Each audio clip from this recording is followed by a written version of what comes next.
তার মূল্যবান নসিহত পেশ করার জন্য সকলে অনুরোধ করছি।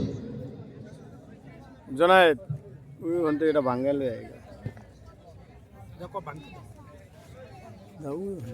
এদিকে তাকান।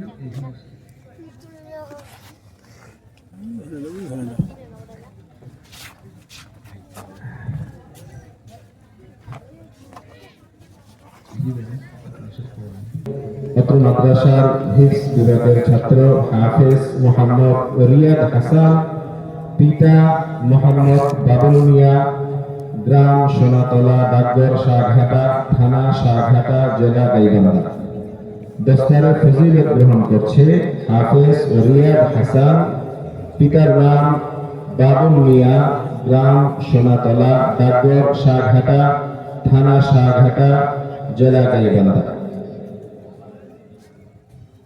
এরপর দস্তারে ফজিলত গ্রহণ করবে হাফেজ রবিউল ইসলাম, পিতা মোহাম্মদ মনিরুজ্জামান, গ্রাম সোনাতলা, ডাকঘর শাহঘাটা, থানা শাহঘাটা, জেলা গাইবান্ধা।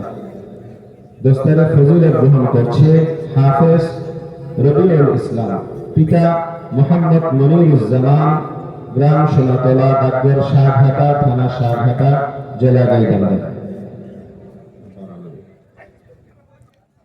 3 নম্বরে দস্তারে ফজিলত গ্রহণ করবে হাফেজ জুবাইর হোসেন, পিতা মোহাম্মদ কামাল হোসেন, গ্রাম ঢালচারা, ডাকঘর গুলিশাখালী, থানা আমতলী, জেলা বরগুনা। দস্তারে ফজিলত গ্রহণ করছে হাফেজ জুবাইর হোসেন, পিতা মোহাম্মদ কামাল হোসেন, গ্রাম ডালাচারা, ডাকঘর গুলিশাখালী, থানা আমতলী, জেলা বরগুনা। সর্বশেষ দস্তারে ফজিলত গ্রহণ করবে হাফেজ মুসাম্মদ সারার পক্ষে তার পিতা মোহাম্মদ আব্দুল আলী, মোহাম্মদপুর, ঢাকা। সকলে বলি মারহাবা।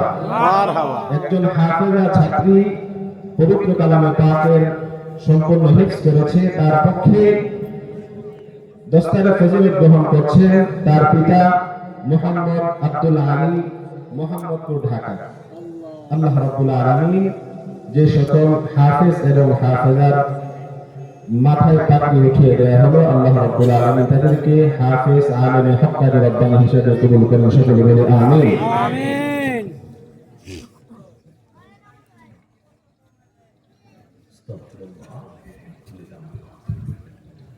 لا حول ولا قوة إلا بالله. ربي يسر ولا تعسر.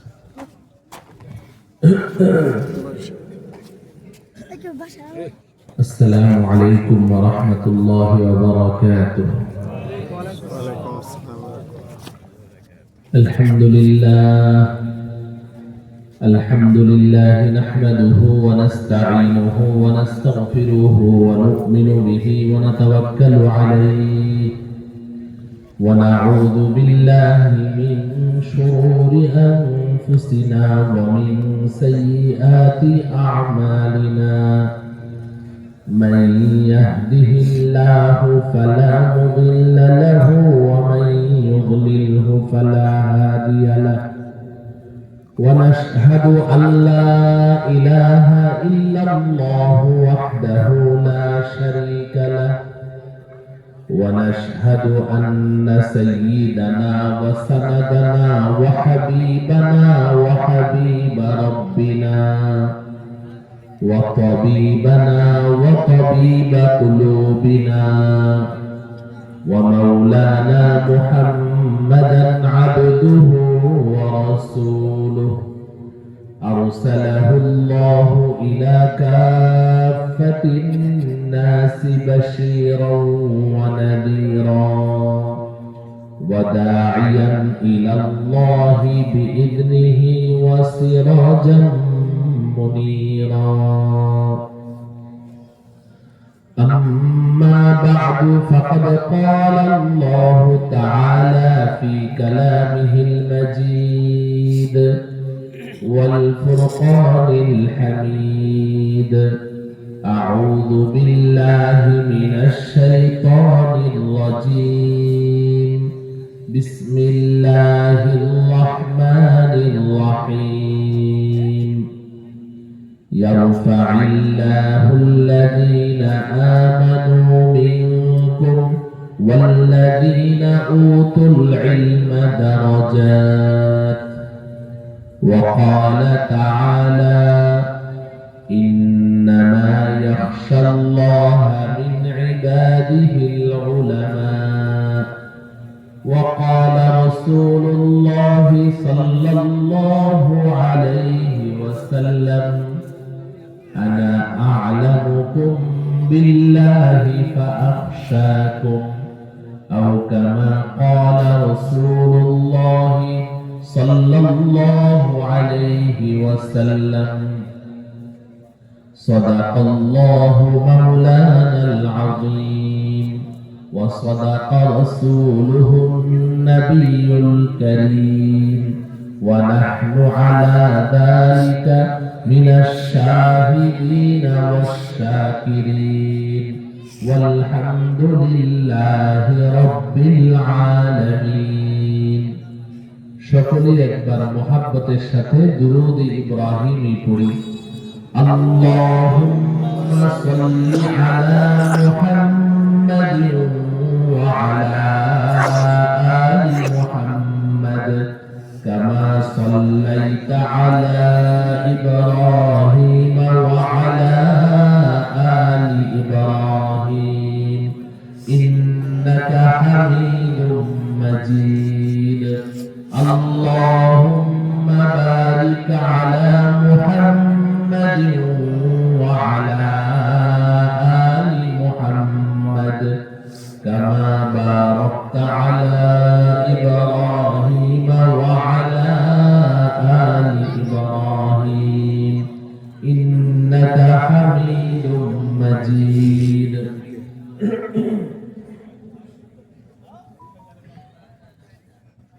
উম্মাহাতুল মুমিনিন মহিলা মাদ্রাসা ও মারকাজুস সুন্নাহ কওমি মাদ্রাসার হাফেজে কোরআন ছাত্রদের পাগড়ি প্রদান উপলক্ষে আয়োজিত অধ্যকার বার্ষিক ওয়াজ মাহফিলের সম্মানিত সভাপতি হযরত উলামায়ে কেরাম আইম্মায়ে মাসাজিদ খুতাবায়ে ইজম সামনে উপবিষ্ট আমার অত্যন্ত শ্রদ্ধাভাজন दीनदार परहेजगार अल्लाह प्रेमिक रसूल प्रेमिक उलामा प्रेमिक धर्मप्राण भाई ও বন্ধুগণ পর্দার অন্তরালে আমার মাতৃতুল্য ভগ্নীতুল্য মা ও বোনেরা আমরা যারা আজকের এই মাহফিলে উপস্থিত আছি প্রতিটি মানুষ আমরা মনে প্রাণে বিশ্বাস করি যে এই পৃথিবীতে আমরা আল্লাহ পাকের যত নিয়ামত ভোগ করছি এই সমস্ত নিয়ামতের মধ্যে সবচাইতে দামি সবচাইতে মূল্যবান নিয়ামতের নাম ঈমান। বলুন সবচাইতে মূল্যবান নিয়ামতের নাম কি? ঈমান। ঈমানের চেয়ে দামি ঈমানের চেয়ে মূল্যবান কোন নিয়ামত আল্লাহ রাব্বুল আলামিন এই জগতে কাউকেই দান করেননি। অতএব যার মধ্যে খাঁটি ঈমান আছে, যার কলবে খাঁটি ঈমান আছে, তার কাছে পৃথিবীর শ্রেষ্ঠ সম্পদ আছে। আর যে ঈমান হারা, ঈমান নেই, ঈমান হারা, সে যদি পৃথিবীর ১ নাম্বার ধনী হয় তবুও সে সর্বহারা। ঈমান হারা সর্বহারা, তার কিচ্ছু নেই, কিছুই নেই। কেন কিছু নেই? যদি আপনি বলেন যে না তার তো সবই আছে, তার অনেক টাকা পয়সা আছে, তার বিশাল অট্টালিকার মালিক, অনেকগুলো বাড়ি আছে, গাড়ি আছে, টাকা পয়সা আছে, ক্ষমতা আছে, যশ খ্যাতি সুনাম সুখ্যাতি লোকবল ক্ষমতা পাওয়ার সব আছে, শুধু একটু ঈমানটাই না নাই। এই কারণে আপনি তাকে সর্বহারা কেন বলবেন? সর্বহারা মানে তো কিচ্ছু নাই, সব হারা। যদি আপনি এই প্রশ্ন করেন যে কেন তাকে সর্বহারা বলছে, তো তাহলে আমি আপনাকে একটা উদাহরণ দিই। আমার এখানে অনেক প্রিয় যুবক ভাইয়েরা আছেন। ধরুন আপনারা কয়েক বন্ধু মিলে বসে গল্প করছেন, আড্ডা দিচ্ছেন।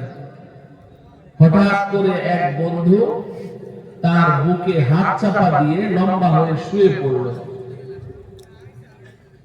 এখন সে আর কথা বলে না, নড়াচড়া করে না, চক্ষু খুলে না। আপনি যতই ডাকছেন সে ডাকে সাড়া দেয়। ব্যাপারটা কি হলো? ডাক্তার খবর দিয়েছেন, ডাক্তারকে বললেন, ডাক্তার দেখেন তো তার শরীরের কোন অঙ্গ প্রত্যঙ্গ কোথাও কোনো সমস্যা হয়েছে কিনা।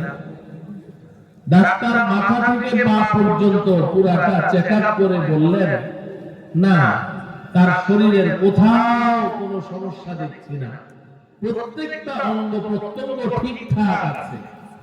মাথার একটা চুলও ঝরে পড়েনি, শরীরের একটা পশমও খসে পড়েনি, সব ঠিকঠাক আছে, সব ঠিকঠাক আছে। তোমার সাউন্ড ঠিক নাই, এই যে মাইকের আওয়াজটা বারবার কানের মধ্যে বাড়ি খাচ্ছে। এটা কি মাইক সেটা? দেখি গানের মজলিস নাকি? কথা বলতে পারছি না এই আওয়াজটার কারণে। আমি বলি আওয়াজটা পরে কানে এসে বাড়ি খায়, অনেক কষ্ট হচ্ছে কথা বলতে। মাইকটা যে বন্ধ করে দেব, মনে হয় যেন এটা কনসার্ট। আপনারা বুঝতে পারছেন না বিষয়টা? অনেক কষ্ট হচ্ছে, এই কথা বলি একটু পরে আওয়াজটা এসে কানের মধ্যে বাড়ি গেছে, অথচ এরা মাইক নেয়। ওই মাইক থেকে করে দেন, এতটুকু অভিজ্ঞতা নাই।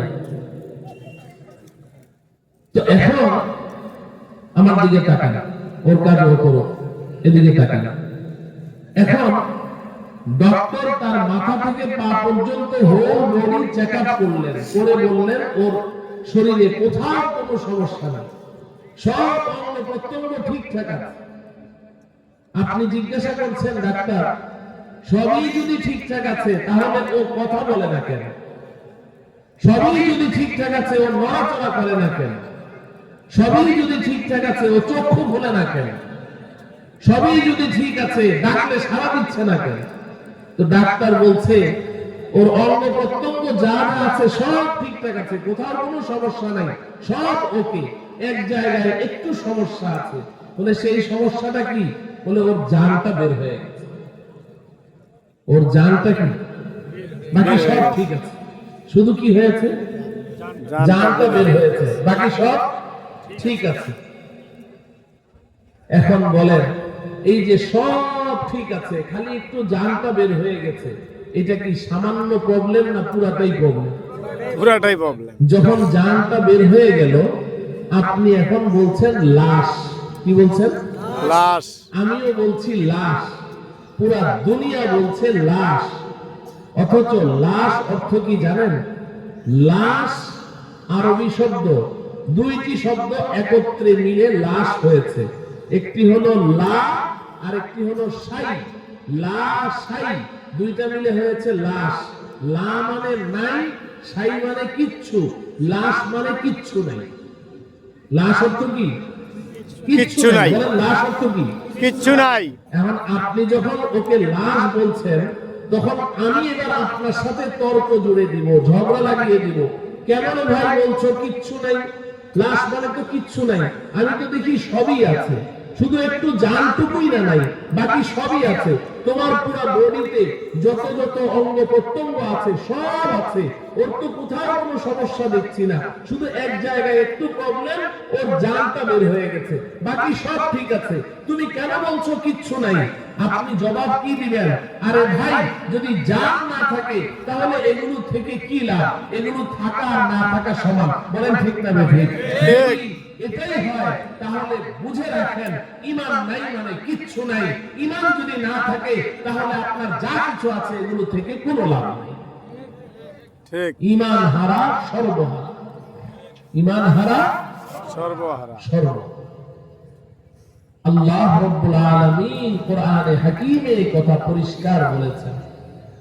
ইন্নাল্লাযীনা কাযযাবু বিআয়াতিনা ওয়াস্তাকবারু আনহা لا تفتح لهم أبواب السماء والأرض ولا يدخلون الجنة حتى يلج الجمل في سم الخياط আল্লাহ রাব্বুল আলামিন বলেন, নিশ্চয়ই যেই মানুষগুলো আল্লাহ পাকের আয়াতকে অস্বীকার করে, আল্লাহর উপরে ঈমান আনে না, বেঈমান, আল্লাহ পাক বলেন তার জন্য আমি আল্লাহ আসমানের দুয়ারও খুলব না, জমিনের দুয়ারও খুলব না, ওয়ালা ইয়াদখুলুনাল জান্নাহ, এবং ঈমান ছাড়া হাজারো চেষ্টা প্রচেষ্টা সাধনা করেও সে কশ্চিনকালে আমি আল্লাহর নির্মিত জান্নাতে প্রবেশ করতে পারবে না। হাত্তা ইয়ালিজাল জামালু ফি সাম্মিল খিয়াত। জামাল শব্দের অর্থ উট, আরবিতে জামাল শব্দের অর্থ কি?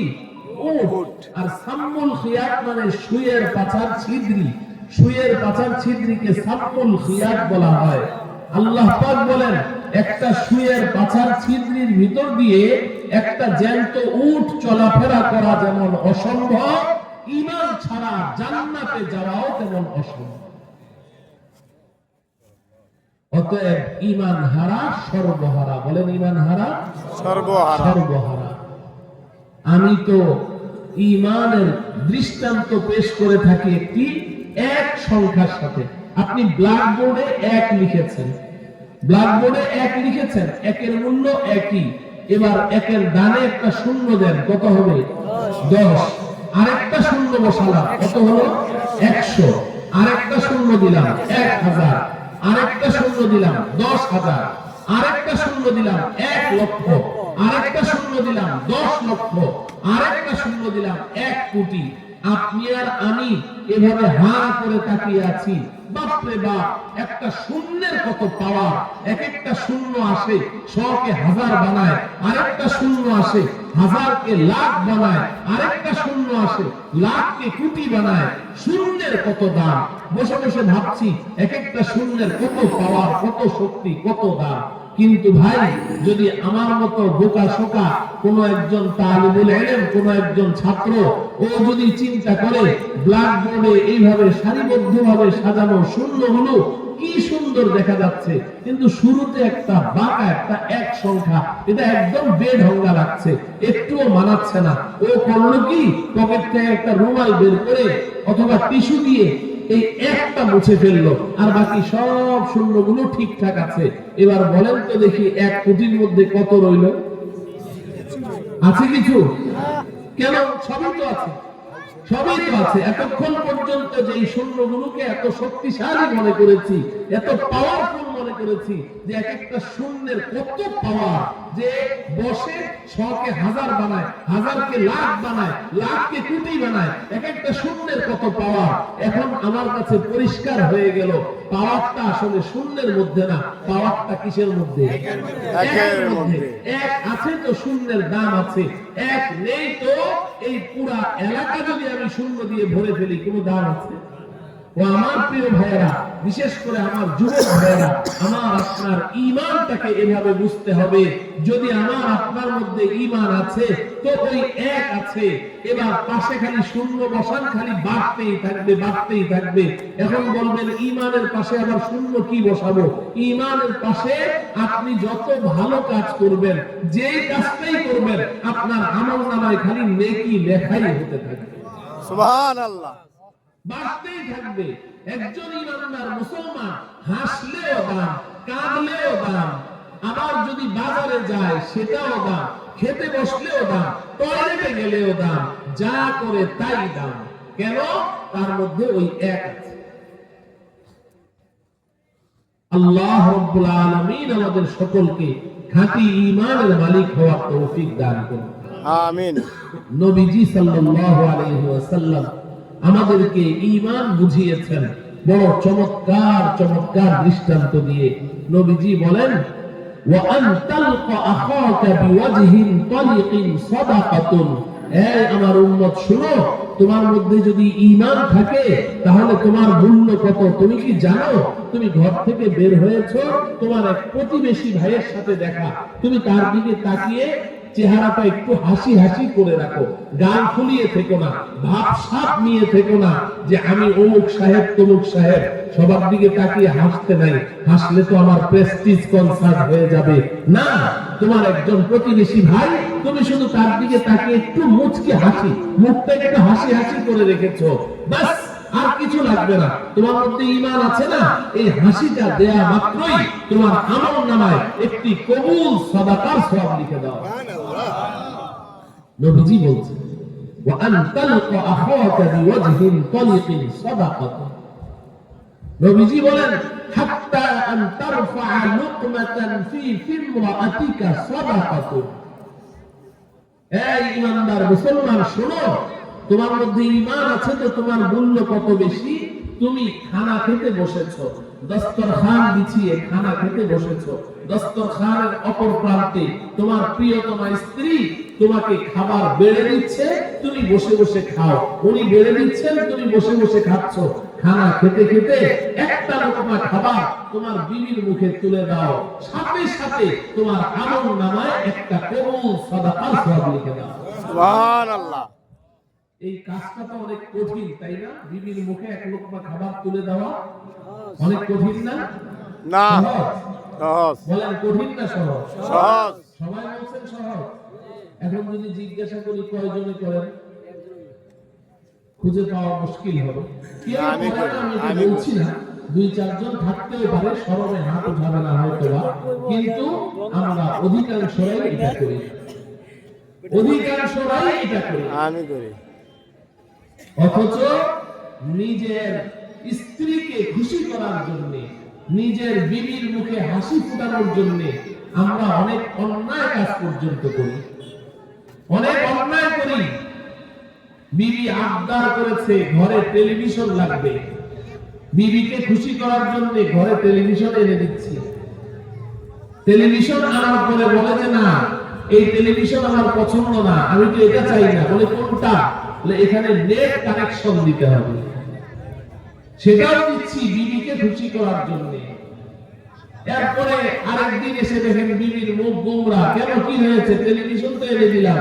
বলে যে টেলিভিশন নিয়ে তো আর আমি বাথরুমে যেতে পারি না, বাবার বাড়িতে যেতে পারি না, এখানে যেতে পারি না, সেখানে যেতে পারি না, এত বড় টেলিভিশন সাথে নিয়ে তো ঘোরাঘুরি করা যায় না, এমন একটা টেলিভিশন কিনে দাও যেটা হাতে নিয়ে নিয়ে ঘোরা যায়। বলে ওটা আবার কি? বলে আমাকে টাচ মোবাইল কিনে দাও, টাচ মোবাইল, এটা হাতে নিয়ে নিয়ে সব জায়গায় ঘুরবো, কারণ যতক্ষণ বাইরে থাকি এটা না দেখে তো থাকতে পারি না, যেখানে যাই এটা তো দেখা লাগবে। একটার পরে একটা গুনাহের আবদার, গুনাহের আবদার পূরণ করছি কেন? বিবিকে খুশি করার জন্য। আবার নিজের স্ত্রীকে খুশি করার জন্য অনেকেই দুই হাতে ইনকাম করে, এক হাতের ইনকামে বিবি সন্তুষ্ট না। অমুকের বাড়িতে এই আছে, তোমার নাই কেন? তুমিও তো পুরুষ, কেমন পুরুষ হলে? তো তার আবদার রক্ষা করার জন্য যে ইনকাম করি, ওই ইনকাম দিয়ে তো তার আবদার রক্ষা হয় না, তাকে খুশি করতে পারি না। এখন দুই হাতে কামাই করে। দুই হাতের কামাই বুঝেন কি? হালাল হারাম কিছু আছে না, হালালও ইনকাম করে, হারামও, কারণ শুধু হালাল ইনকাম দিয়ে বউ খুশি না। এই সব কিছু করছি আমরা নিজের ঘরের সুখের জন্য, বিবিকে খুশি করার জন্য। কিন্তু যে বিবিকে খুশি করার জন্য একটা একটা করে গুনাহের কাজ আমি করছি, আমার আল্লাহকে নারাজ করছি।